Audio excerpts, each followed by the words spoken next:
दोस्तों, क्या आपको पता है वॉरेन बफे रोज़ 6 घंटे पढ़ते हैं और इन 6 घंटों में वो रोज़ 500 पेज पढ़ते हैं। क्योंकि वॉरेन बफे ये मानते हैं सबसे बड़ी कंपाउंडिंग नॉलेज ही होती है। तो सबसे पहला रूल इन्वेस्टिंग का ये है, learn a lot, read a lot.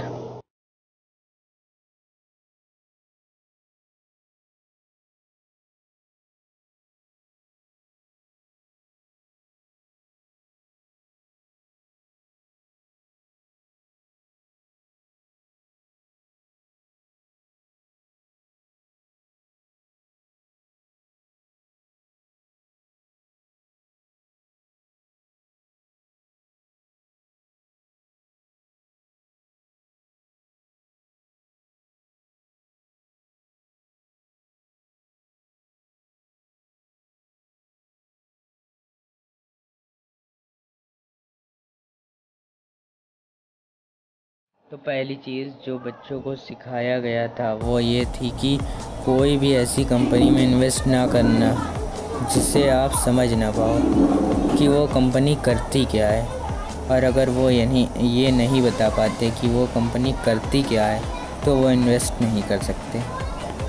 Next rule आता है, over the long term it's better to buy stock in small companies. Next चीज़ जो इन बच्चों को सिखाई गई थी कि लॉन्ग टर्म के लिए अगर हम इन्वेस्ट कर रहे हैं तो छोटी कंपनीज़ में हमें ज़्यादा अपॉर्चुनिटी मिल सकती है ग्रोथ की।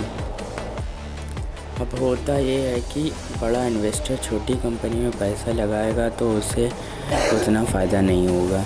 अगर मैक्सिमम वो 50 लाख ही लगा पाता है और कंपनी 10 गुना भी हो जाती है तो भी उसका पैसा 5 करोड़ ही होगा, जो उसके लिए ज़्यादा फ़ायदेमंद नहीं है।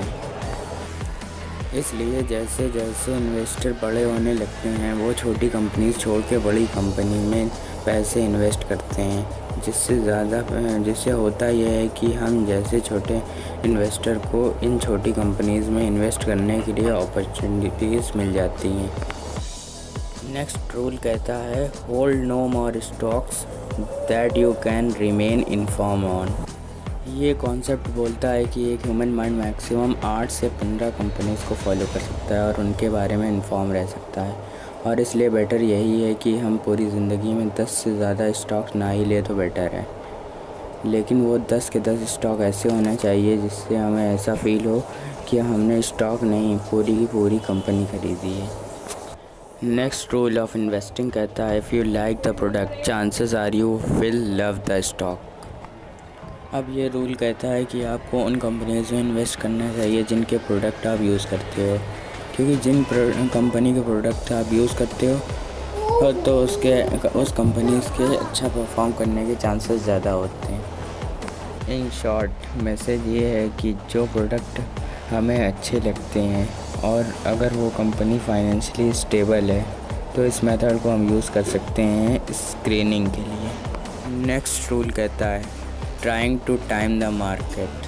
पीटर लिंच कहते हैं कि जो एक्सपर्ट हैं उन्हें कुछ नहीं पता कि मार्केट कब ऊपर जाएगी या नीचे जाएगी, लेकिन इनकी जॉब ये है कि इन्हें प्रिटेंड करना पड़ता है कि इन्हें ये पता है, इसलिए ये फ्री में एडवाइस देने लगते हैं कि मार्केट में नेक्स्ट टाइम क्या होने वाला है।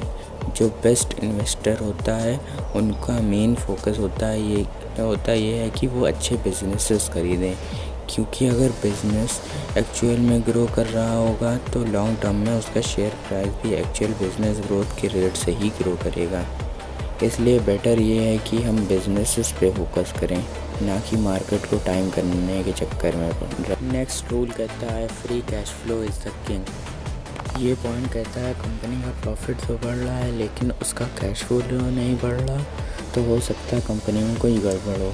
अब बहुत से लोग फ्री कैश फ्लो नहीं समझ पा रहे होंगे, तो ये एक फ्री कैश फ्लो होता क्या है।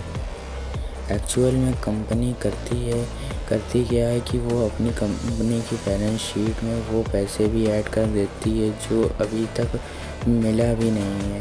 और अगर हमें ये जानना है कि कौन सा पैसा कंपनी के पास कैसे आया और कहाँ खर्च हुआ, तो आपको कंपनी की एनुअल रिपोर्ट पढ़नी होगी।